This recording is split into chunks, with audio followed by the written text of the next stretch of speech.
Hello everyone, मैं शुभा शर्मा स्वागत करती हूँ आप सभी लोगों का आपके अपने चैनल जीएस बाय शुभा में।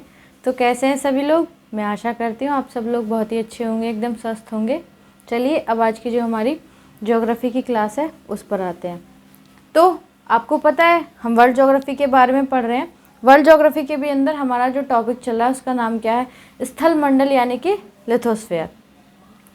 स्थल मंडल में हम मैदान यानी प्लेन के बारे में पढ़ रहे थे। तो कल की क्लास में हमने ये जाना था कि प्लेन जो होते हैं, मैदानी जो क्षेत्र होता है वो दो तरीके के बनते हैं। एक तो अपरदनात्मक रूप से, और कह सकते हैं कि हम वो प्लेन एरिया है उसके अंदर जो भी पार्ट्स थे वो हमने पढ़ लिए थे, और एक निक्षेपात्मक, ठीक है, मैदान जो होते हैं वो हमने पढ़ लिया था। अब कुछ होता है कि भिन्न भिन्न कारकों द्वारा स्थलाकृति, मतलब कुछ अलग, इनसे अलग भी कुछ कारक ऐसे होते हैं जिसके द्वारा स्थलाकृति का निर्माण होता है।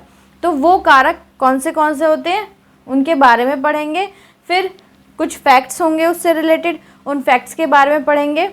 फिर जो आगे का है वो आगे देखेंगे, ठीक है। अभी ये टॉपिक थोड़ा चलने वाला है। जब ये टॉपिक हमारा कंप्लीट हो जाएगा उसके बाद हम महाद्वीप के बारे में पढ़ेंगे, ठीक है। चलिए अब स्टार्ट करते हैं। तो अगला दिया गया है कि सबसे पहले क्या आता है? सबसे पहले आता है मतलब अलग अलग कारकों द्वारा जो स्थल की जो आकृति बनती है उसमें सबसे पहले क्या आता है? भूमिगत जल द्वारा निर्मित स्थलाकृति। जो भूमिगत जल होता है,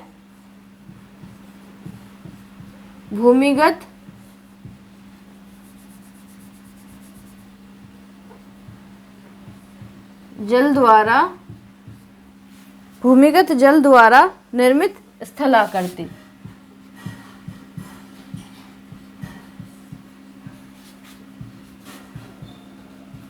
जो भूमिगत जल होता है उसके द्वारा जो आकृति निर्मित होती है उसके बारे में देखते हैं। तो इसमें क्या बताया गया है? उत्सुक्त कुआं,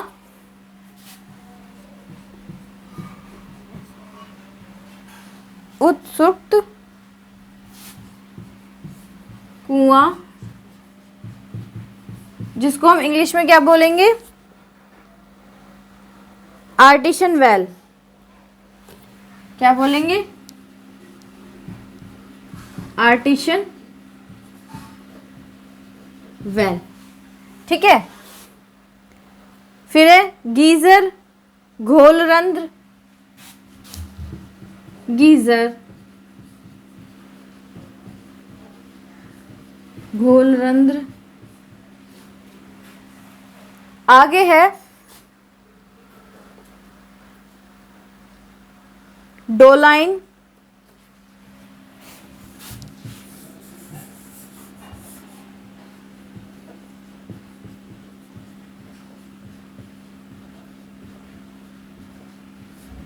क्या है? डोलाइन। फिर है कार्स्ट झील,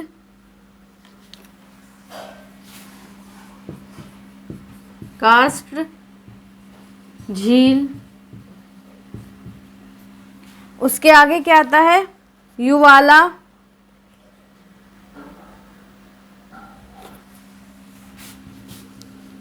युवाला। नेक्स्ट है पोलिये,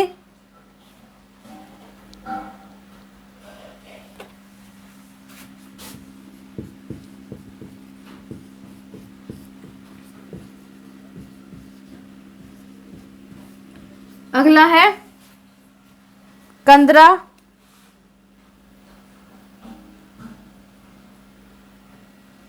फिर है सेटेलेक्टाइट,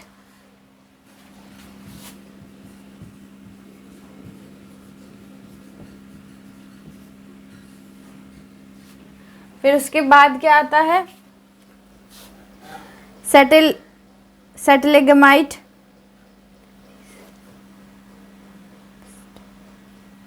या स्टेलेगमाइट, स्टेलेगमाइट।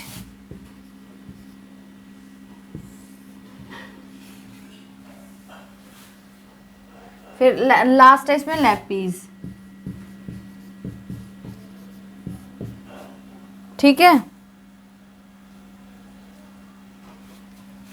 तो जो भूमिगत जल होता है, भूमिगत जल मतलब जो जमीन के अंदर का जो जल होता है, उसके द्वारा जो स्थल आकृति जो निर्मित होती है, स्थल आकृति का निर्माण होता है, तो वो किस किस के द्वारा होते हैं? तो उत्सुत कुएं हो गए जिसको हम आर्टिशियन वेल बोलते हैं, गीजर हो गए, घोलरंध हो गए, डोलाइन हो गया, फिर कास्ट झील हो गई, युवाला हो गया, पोलिये हो गया, कंदरा हो गया, स्टेलेक्टाइट, फिर हो गया स्टेलेग्माइट, फिर हो गया लैपीस। मतलब ये जो सब चीज़ें होती हैं इनके द्वारा किसी न किसी तरीके से, मतलब ये ज़मीन के अंदर होते हैं, तो ज़मीन जो भूमिगत जल होता है तो वो क्या है, इन सब के द्वारा जो स्थल आकृति का निर्माण होता है। ठीक है, तो इस तरीके से होता है। ठीक है, तो ये अब नेक्स्ट आता है हम सागरीय जल द्वारा निर्मित आकृति या स्थल आकृति।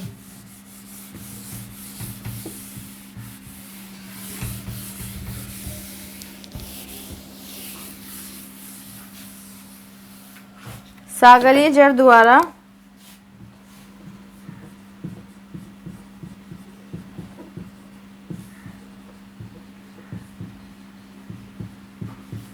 स्थित या नहीं निर्मित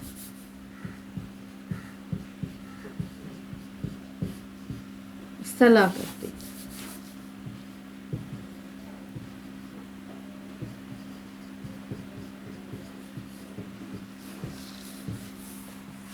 तो जो सागरीय जल है, जो सागर का जल है, उसके द्वारा जो स्थलाकृति का निर्माण होता है उसको क्या बोलते हैं? सर्फ वेलाचली, सर्फ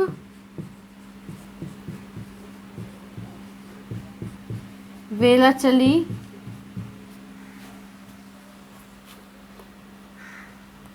तंगरिका,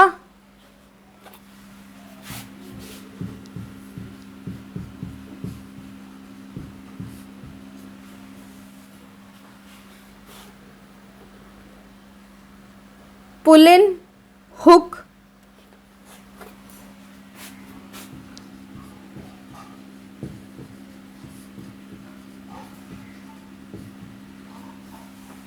पुलिन, हुक, लूप,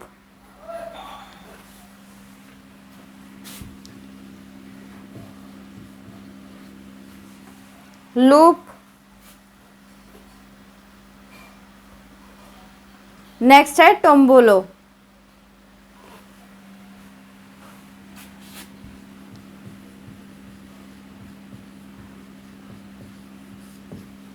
ठीक है, फिर थर्ड नंबर पे क्या आता है? थर्ड नंबर पे जो आता है वो आता है हिमनद द्वारा निर्मित स्थलाकृति। तो उनको क्या क्या बोलते हैं? जो हिमनद जो होती है, हिमालय द्वारा जो नदी आती है उनके द्वारा जो स्थलाकृति का निर्माण होता है उसको क्या बोलते हैं? तो हिमनद द्वारा निर्मित स्थलाकृति।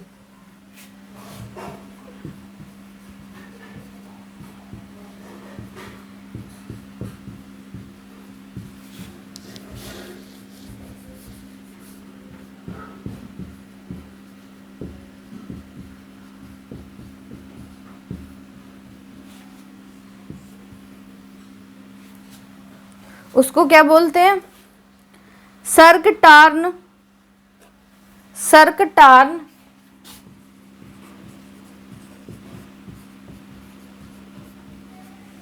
सर्क tarn, arete horn,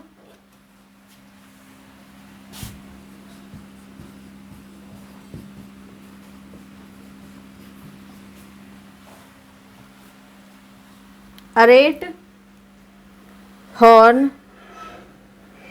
nunatak,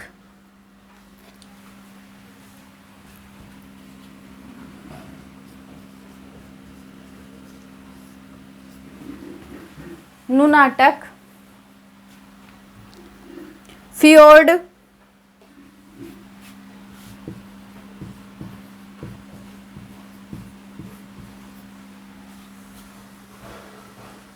drumlin,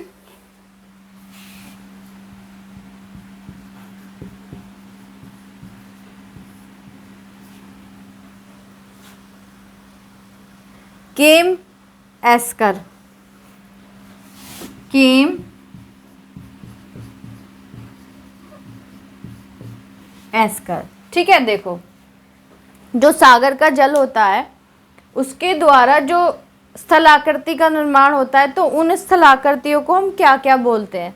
थोड़े अजीब अजीब से नाम है, ठीक है, तो इसमें कोई ऐसा नहीं है, ये सब रटने ही पड़ेंगे, है ना। तो इसमें क्या है कि रट लेना, आप जिस हिसाब से आपको ठीक लगे आप उनको रट लेना।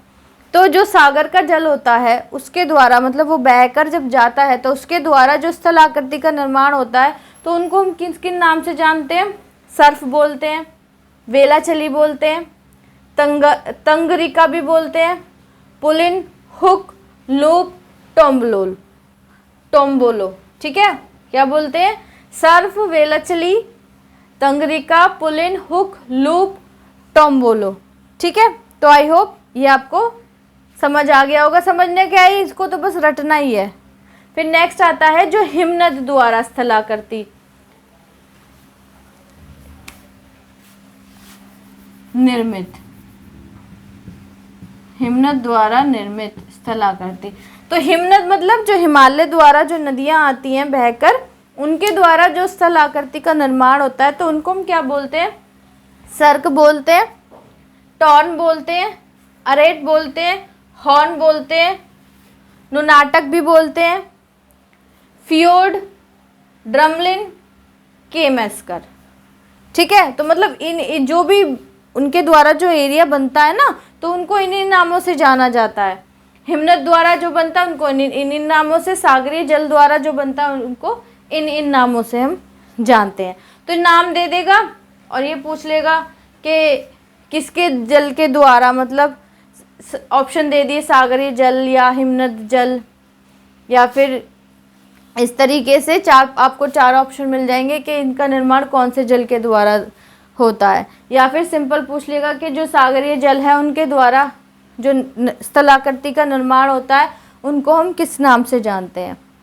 ठीक है, सीरीज में लगाने के लिए भी दे देगा, या फिर एक एक करके भी आपको ऑप्शन में इस तरीके से भी आ जाएगा। ठीक है, तो इतनी बात आपको क्लियर हो गई होगी। चलिए नेक्स्ट, अब ये ड्रमलिन से रिलेटेड ना एक चीज़ है, एक बात, एक फैक्ट है, वो मैं आपको लिखवा दे रही हूँ, आप उस फैक्ट को लिख लेना। ड्रमलिन जो है, जो हिमनद द्वारा जो निर्मित जो स्थलाकृति है, उससे रिलेटेड एक फैक्ट है, तो उसको लिख लो पहले। तो इसमें क्या है कि जो ड्रमलिन है, ड्रमलिन मुख्य रूप से समूह में मिलते हैं। ड्रमलिन मुख्य रूप से समूह में मिलते हैं।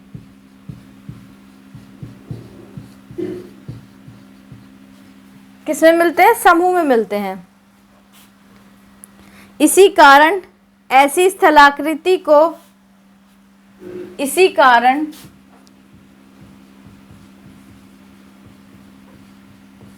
ऐसी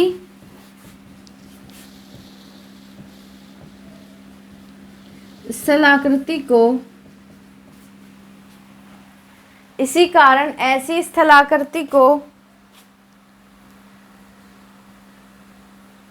अंडे की टोकरी की स्थलाकृति,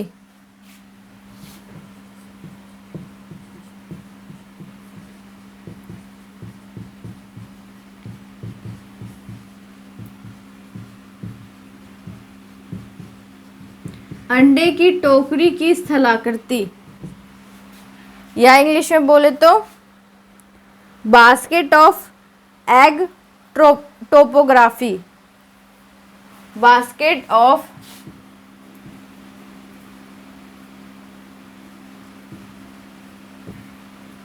egg topography, basket of egg topography कहते हैं।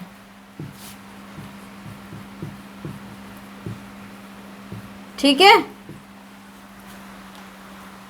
देखो जो ड्रमलिन मुख्य क्या ड्रमलिन जो है, ड्रमलिन से जो एक आकृति जो स्थलाकृति का निर्माण होता है, तो उससे रिलेटेड एक फैक्ट है कि जो नॉर्मली मुख्यतः जो ड्रमलिन है उसको क्या है, ड्रमलिन मुख्य रूप से समूह में मिलते हैं, ग्रुप्स में मिलते हैं। जो ड्रमलिन होती हैं, ड्रमलिन से जो आकृति का निर्माण होता है वो मुख्य रूप से समूह में मिलते हैं। तो इसी कारण ऐसी इस तरीके की जो स्थलाकृति है उसको हम अंडे की टोकरी की स्थलाकृति या फिर बास्केट ऑफ एग टोपोग्राफी कहते हैं। ठीक है, तो आई होप आपको ये फैक्ट भी अच्छे तरीके से समझ आ गया होगा। चलिए अब हम आएंगे पवन द्वारा जो स्थलाकृति का निर्माण होता है उस पर।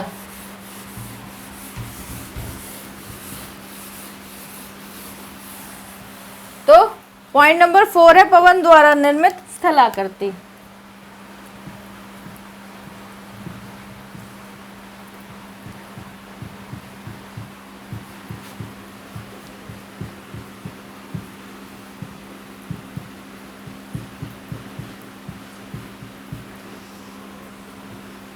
पवन द्वारा निर्मित स्थलाकृति, तो वो कौन सी आकृति होती है? ज्यूगेन,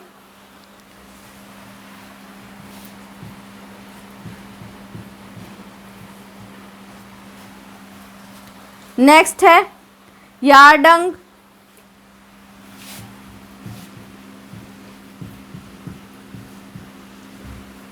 ज्यूगेन, यार्डंग,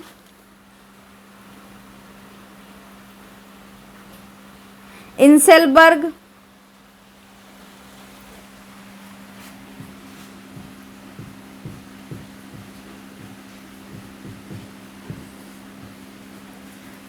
नेक्स्ट है इंसेलबर्ग, फिर है छत्रक, फिर क्या है? छत्रक, क्या है? छत्रक, प्लेया, नेक्स्ट है प्लेया,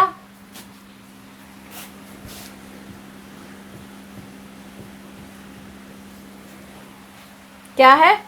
प्लेया, lagoon,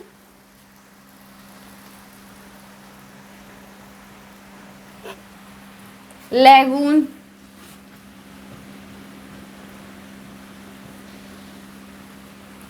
playa, lagoon, barchan,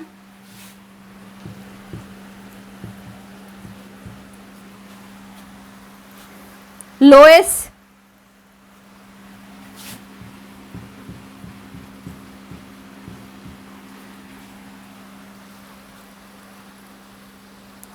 paddy plane.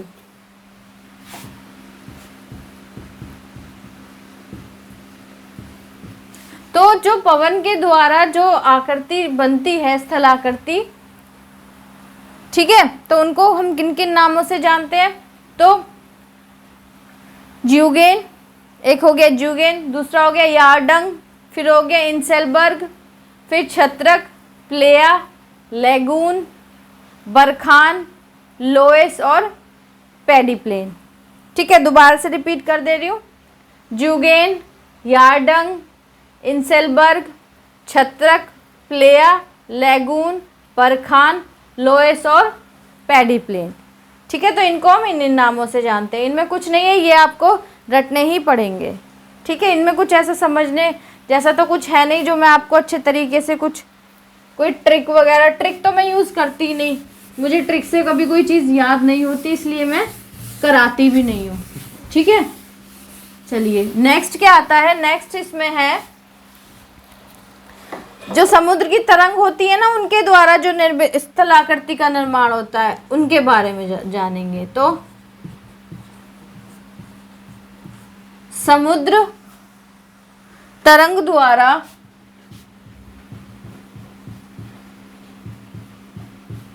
निर्मित स्थलाकृति।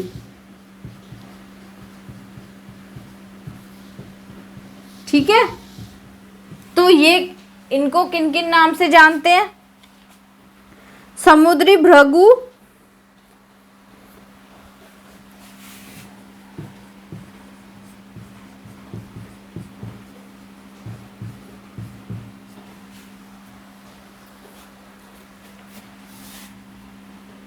समुद्री भृगु।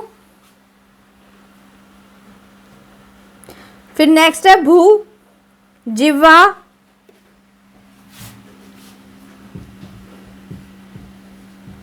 भूजिह्वा।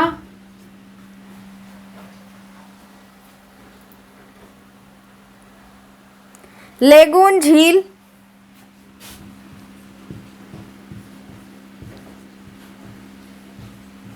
जो खारे पानी की झील है ना, बाद में पढ़ेंगे। रिया तट,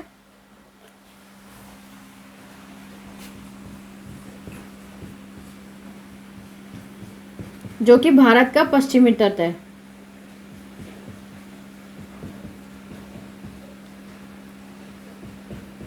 ठीक है, कौन सा तट है वो? रिया तट।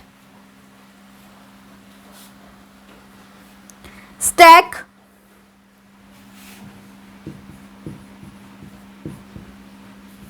नेक्स्ट क्या है? स्टैक। नेक्स्ट आता है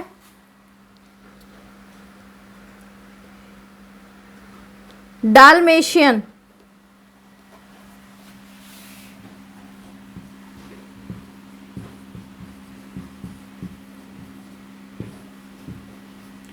नेक्स्ट अभी जो डाल्मेशियन है ये यूगोस्लाविया का तट है। कहाँ का तट है? यूगोस्लाविया का तट।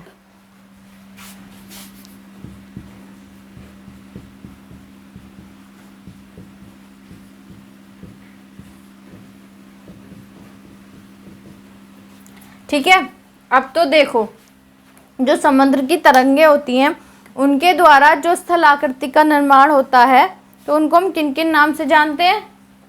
समुद्री भृगु, जिह्वा, लेगून झील, रिया तट जो कि भारत का पश्चिमी तट है, फिर है स्टेक, फिर डाल्मेशियन जो कि यूगोस्लाविया का तट है। कहाँ का? जो डाल्मेशियन है वो यूगोस्लाविया का तट है और जो रिया तट है वो भारत का पश्चिमी तट है। एक बार फिर से बता रही हूँ, समुद्र की तरंगे द्वारा जो स्थल आकृति का निर्माण होता है तो उनको हम क्या बोलते हैं? ये किस नाम से जानते हैं? तो समुद्री भृगु, फिर आता है जिह्वा, लेगून झील, रिया तट जो कि भारत का पश्चिमी तट है, स्टैक, डाल्मेशियन जो कि कहाँ का? यूगोस्लाविया का तट है। ठीक है, तो ये थोड़ा सा टिपिकल लग रहा होगा, समझ में भी कम आ रहा होगा, पर जब 3-4 बार इसको दोबारा क्लास 3-4 बार देख लोगे तो ये इजीली याद हो जाएगा। इसमें बस रटना है, पहले कभी पढ़ा नहीं होगा तो इसलिए थोड़ा सा आपको टिपिकल लग रहा होगा। मतलब जो चीज़ हमको पहले से नहीं आती ना, तो उसमें थोड़ा सा हमको कन्फ्यूज़न क्रिएट होती है और अजीब वर्ड भी बहुत अजीब अजीब से लगते हैं। जब पढ़ लोगे 1-2 बार तो आराम से हो जाएगा। ठीक है, तो इससे रिलेटेड कुछ फैक्ट्स हैं, वो हम उन फैक्ट्स के बारे में हम कल की क्लास में पढ़ लेंगे। ठीक है, इतना ज़्यादा भी नहीं है कि रोज़ रोज़ बहुत सारा करा दे रही हूँ। छोटी छोटी क्लास होती है, 20-25 मिनट की आपकी क्लास होती है। तो क्लास आपको कैसी लगी है प्लीज़ आप कमेंट में ज़रूर बताइएगा। अगर अच्छी लगी है तो इसको लाइक ज़रूर कीजिएगा और बच्चों तक भी चैनल के लिंक को शेयर कीजिएगा, ताकि ज़्यादा से ज़्यादा लोग चैनल के साथ जुड़ सकें और डिटेल में जीएस पढ़ सकें। अगर आप चैनल पर पहली बार विजिट कर रहे हैं, पहली बार इस वीडियो को देख रहे हैं, वीडियो आपको अगर अच्छी लगी है तो प्लीज़ वीडियो को लाइक ज़रूर कीजिएगा। बेल आइकन, चैनल को सब्सक्राइब करने के बाद बेल आइकन को ज़रूर प्रेस कीजिएगा, क्योंकि जो मैं रोज़ बोलती हूँ क्लासेस जो रहती हैं वो मैं रिकॉर्डेड डालती हूँ, रिकॉर्डेड अपलोड करती हूँ। तो जब मैं क्लास अपलोड करूँ तो आप लोगों तक नोटिफिकेशन आ जाए और आप लोग अपनी पढ़ाई को कंटिन्यू करते रहें। ठीक है, आपका कोई सजेशन वगैरह हो तो आप कमेंट में बता सकते हैं। अगर आपको लगता है कोई और सब्जेक्ट की क्लास स्टार्ट करनी चाहिए तो आप लोगों का जैसा रिस्पांस होगा उसी के अकॉर्डिंग क्लासेस स्टार्ट की जाएंगी। अभी जिस तरीके से आप लोगों का रिस्पांस है उस तरीके से ही मैं क्लास पढ़ा रही हूँ। सो गाइस, आज के लिए इतना ही है, बाकी का जो है हम कल की क्लास में करेंगे। तो तब तक के लिए थैंक यू वेरी मच।